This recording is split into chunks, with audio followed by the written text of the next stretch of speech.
The border spat between China and India. After months of military face-off, India withdrew the troops and equipment from the Donglang Plateau. The withdrawal brings relief to the two powerful and populous neighbors who've been up in arms over the border, restoring peace relations that are critical to regional stability. Before our discussion about where is the relationship heading for between China and India from here, take a look at this. An end to a tense border standoff. After more than 2 months, the Indian military has withdrawn from Donglang Plateau, a part of Chinese territory in the Himalayas. Chinese Foreign Minister Wang Yi, in his remarks on Wednesday, said there were hard lessons learned from the standoff. We hope the Indian side will learn lessons from this incident and prevent similar things from happening again. We hope that through the efforts of both sides, we will maintain healthy and stable momentum for the growth of China-Indian relations. This is in the interest of not only the people of China and India, but also meet the aspiration of the international community, particularly our neighboring countries.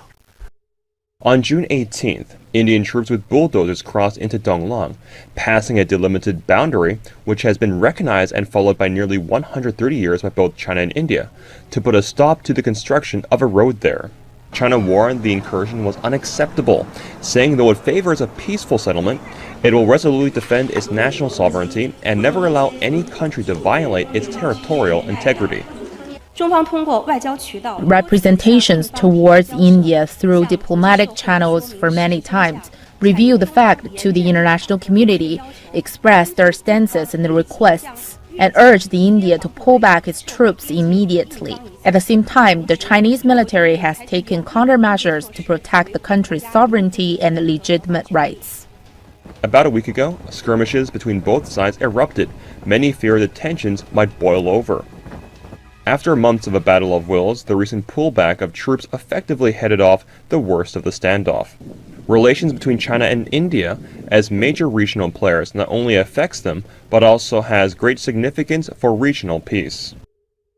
So what does the latest development mean for the relations between China and India? With us in the first half of our discussion, we're going to talk about the military ties in Beijing. We have Mr. Zhu Cheng, who is Chinese military expert. Welcome to our program. Meanwhile, we're also joined in the Beijing studio Madhav Nalapat, UNESCO Peace Chair and Director of the Geopolitics and International Relations Department at Manipal University. I want to welcome the two of you. What a relief, gentlemen. The border standoff finally, at this point, came to an end. What exactly, according to your information, I'm sure you have more information than I do, at the border right now? I think the standoff has lasted for more than 70 days. So finally India disengaged and withdrew its troops which crossed the border. And of course the Indians have got some considerations and some excuses. But we Chinese went there and to build the infrastructure, which is believed to be a threat to India. Of course, nowadays I think the matter has been settled, at least for the time being. I don't mean it will not happen in the future any longer. So anyway, I think this is a good development and a positive development in the relationship between the two militaries. You heard the voices coming from the Chinese military, General Zhu talking about the latest situation. Professor Nalapat, your assessment? Well, I'd like to say that I have always been confident that the leadership of our two countries will ensure that this is a peaceful resolution of the situation, because it's completely inconceivable that two countries that have so much to gain from each other and so much to lose by fighting each other would ever go into a position of conflict.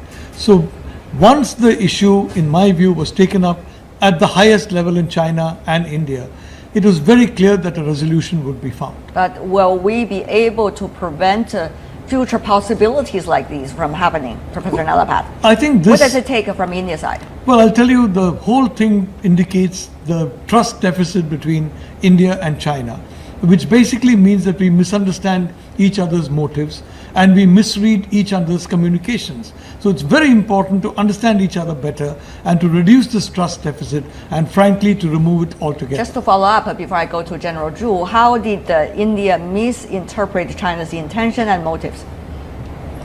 Well, I'd like to only say that... I didn't want to put you on the spot, but I have to follow up on this. You're not putting me on the spot. The fact of the matter is that we have to get information from various sources. Now, there are some countries in the neighborhood with which we have gone to war in the past, and we may go to war in the future. Now, in none of these wars was China involved, and I think that's a very healthy situation. But somehow some voices in one of those countries raised the possibility of China also getting involved in case they get involved. Now, that kind of a situation, I think, was interpreted on our side. In my opinion, the Chinese are very practical people, and they will ensure that matters are treated bilaterally. In South Asia, between South Asian countries and between India and China, matters will be bilateral. They won't allow it to be trilateral or multilateral. General Zhu, how did the Chinese side, do you think this time, manage to smooth it up? I mean, this is a border standoff. And what about the situation overall for the Chinese military in that area? For China to guard its border, but at the same time, making sure all the relationship, bilateral, multilateral, can be handled peacefully and skillfully. Yeah, I think China puts the stability or tranquility in the border region on the first priority because we need this sort of environment to develop ourselves. Therefore, India is a big neighbor of our country, and it is second biggest country in population in the world. Therefore, I think the constructive meal-to-meal ties between these two countries are very, very important, not only for China and India, but also for the region and even for the world at large. Therefore, I believe that in between the two militaries, we have established a lot of CBMs in the past. Like what? Like when you say CBM, you probably need to explain to our audience what exactly do you refer to. By CBM, we mean the confidence building measures. For example, the dialogues and exchanges between the posts of both sides, and also the exchanges between the two militaries. And also a lot of CBMs between these two countries. But what we need to do is to follow the CBMs we have established. This is very, very important. Secondly, I believe that on the border region, a series of incidents have happened in the past few years. I think, especially this time, I think the Indians should communicate it with China first, before the intrusion into China's territory. I think this really a big problem, big challenge for the Chinese side. If we do not react in a strong way, I don't think we can we can satisfy the rising nationalism in China. So That's this is very important. Professor Nalapad, the communication issue, two levels. One, of course, is a policy communication, which also needs to be strengthened. The other part is, what about on the site?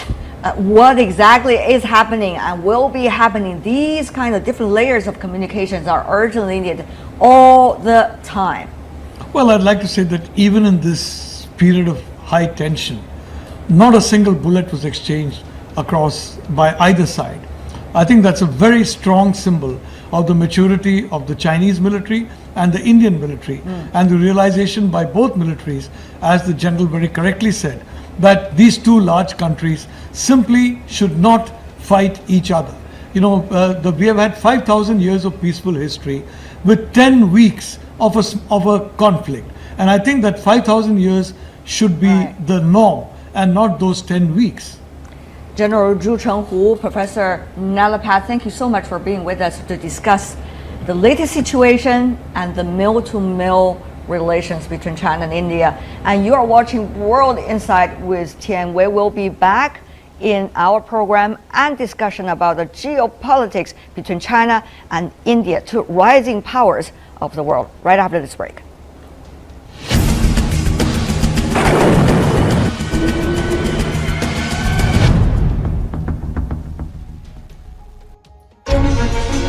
Images may appear to be identical, looks can be deceiving. The difference is not always obvious. It has to be discovered. There are always different sides to a story. We put the focus on the details. To see more, to understand better. CGTN.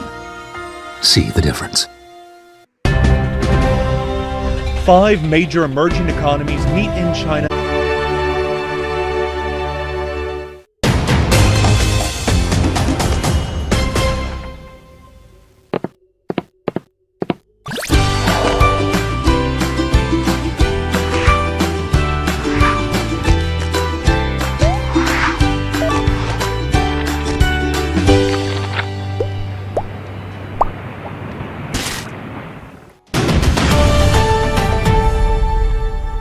You're watching World Insight with Tian Wei. China and India, after the border standoff, where the bilateral relations is going with the upcoming BRICS summit, what are the two leaders from both countries are likely to discuss? Are they going to have bilateral meetings? All these are interesting and important questions. To answer them, I'm joined here in the Beijing studio by Mr. Yang Xiyu here with us from the China Institute of International Studies, helping us to understand from the Chinese perspective, from the Indian perspective. Once again, we have Professor Madhav Nalapat, the UNESCO Peace Chair from the Manipur University in India. Okay, geopolitics. That is an ever bigger issue between China and India.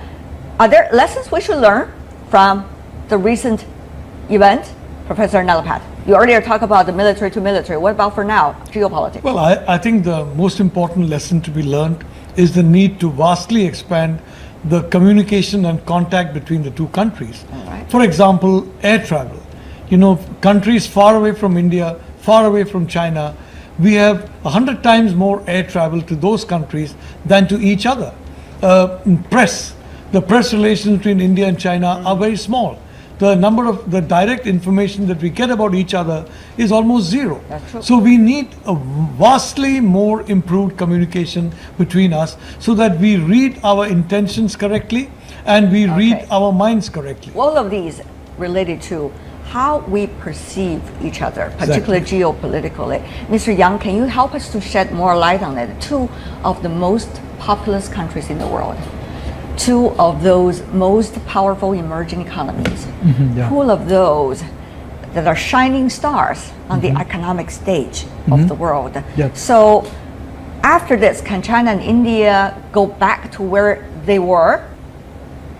Well, actually, the relationship between China and India now is at crossroad. Critical juncture, as they say. Yeah, either towards the positive direction or repeat the negative direction, say geopolitical strategic competition between powers. If we go right direction, both of the great powers will have a bright future, or we will fall in the lose-lose We all result. understand that part, going to a better future. That, I guess, do not need to be further explained. But when it comes to the challenges between these two countries, are we going to be friends or frenemies, as they say? Are we going to be competitors or partners, as they say? These are daily questions, I guess, the policymakers in both countries have to think about, gentlemen, these days. So, Mr. Yang, when it comes to relations with India, a lot of bilateral relations in the region and China's own role in South Asia and the Asia-Pacific region, of course, needs to be beautifully and clearly illustrated here. Mr. Yang, for example, many of the smaller countries, I mean, in terms of population, of course, in South Asia, Sri Lanka, Bhutan, Nepal, and some of the others all want to have balanced relationship with China and India. However, we also understand India traditionally have quite a very strong stand in the region. So how is China going to deal with that and have a balanced relationship, so-called? Well, when you talk about balanced relationship, that is the idea still for the smaller countries in this region. But whether or not they can reach the balanced relationship does not only rely on their policy, but also fundamentally rely on what shape or what kind of relationship between the two big powers. Basically, if we say India and China can become a true partners, even I cannot believe. But ideally, we have two options. Option one, strategic level, we should be and can be partner. And at the technical level, we are really competitors in many areas. If we go this direction, all smaller countries will be comfortable, say, oh, strategically, they are not competitors, so we can easily get the balanced relationship. If we fall in the strategic competition, they have to make a choice between the two. That's right. Okay, so in another advice, if we go strategic level, go competition relationship, and with some technical cooperation, that will be a geopolitical disaster, not only for India and China, but also for everyone in this region. Professor Nalapad, agree? Well, I'd like to say very clearly that I think, if I'm not mistaken, my country, apart from the Soviet Union, was the earliest country to recognize the People's Republic of China. We were delighted that China has, in the words of Chairman Mao, stood up in 1949. But of course, things have changed. Well, we supported China that's what we are as a UNSC member. We supported China at every stage. So you mean history will design the future? Is that what you mean? I would only like to say that even today, where WTO is concerned, where climate issues are concerned, where a lot of global geopolitics is concerned, in the United Nations, for example, India is voting with China far more often than it's voting with the United States.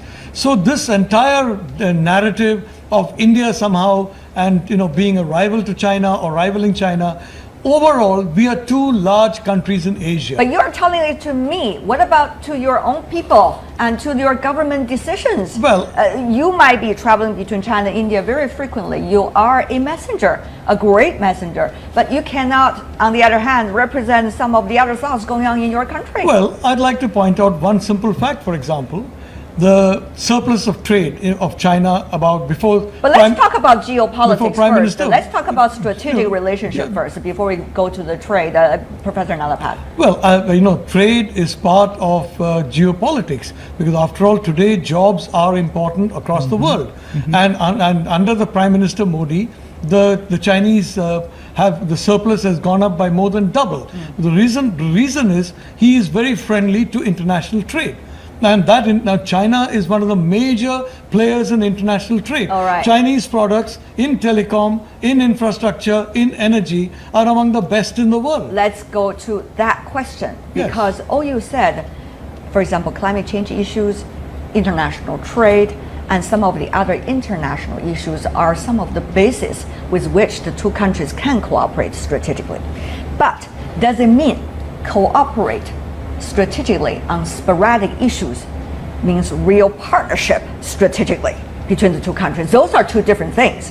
So what I'm asking you is the nature of this relationship. I mean, it seems Professor Yang provided the Chinese version of the two possibilities.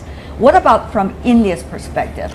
Strategically, can it be partnership? What does it take for India to be partnership with China? Well, I'd like to say that India and China have an enormous amount to gain from each other, and I don't see the practical leadership of both countries foregoing that benefit for any kind of consideration. What about so in South Asia? What about in South Asia? If say there are strategic partnerships in China and India, what about in South Asia? How issues should be handled over there? Bilateral relations, multilateral relations?